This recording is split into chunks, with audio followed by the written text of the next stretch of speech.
High, good morning. আমার first mini ব্লগে সবাইকে ওয়েলকাম। এখন সকাল 10টা বাজে, ঘুম থেকে উঠলাম, সারা এখনও ঘুমোচ্ছে।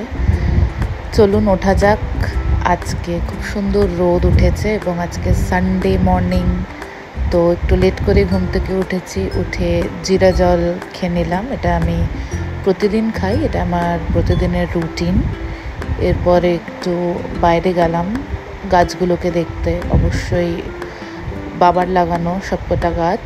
বাবা মা এখন দিদার বাড়িতে আছে কিছুদিন, দিদা একটু অসুস্থ, তো ওই জন্য আমাকেই দেখতে হয়।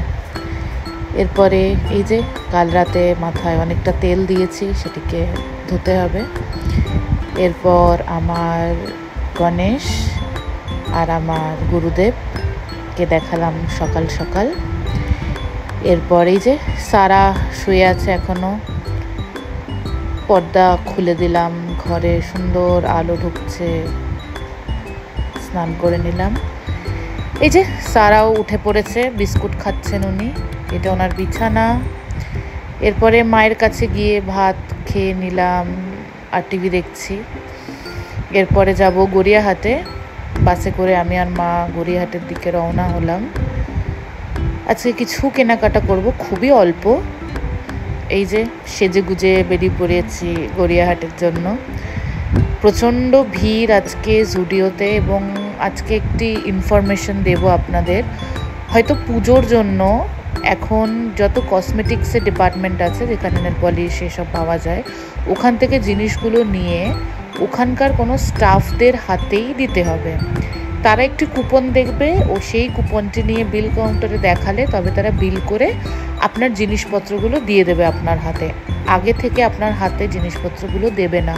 হয়তো এটি পুজোর জন্য হয়েছে, বিকজ প্রচণ্ড ভিড়, ওই জন্য হতে পারে। যাই হোক, এই যে এই সব কিনলাম, প্রচণ্ড এক্সস্টেড, একটা ব্ল্যাক কফি নিয়ে বসেছি। এরপরে আমার গণেশকে আরতি করলাম, আজকে লাস্ট দিন, এরপরে আমি তুলে দেব। আর এই যে খাওয়া দাওয়া করে দিদার বাড়ির থেকে ফিরছি নিজের বাড়ির দিকে। অনেকটা রাত হয়ে গেছে, রাস্তা ফাঁকা।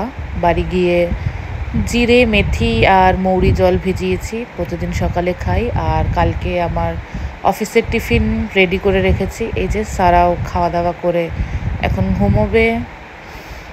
এই যে চলুন, আজকের দিনটা এইভাবেই কাটলো। সুন্দর একটি রাত, সারাও শুয়ে পড়েছে, আমিও শুয়ে পড়ি। Good night.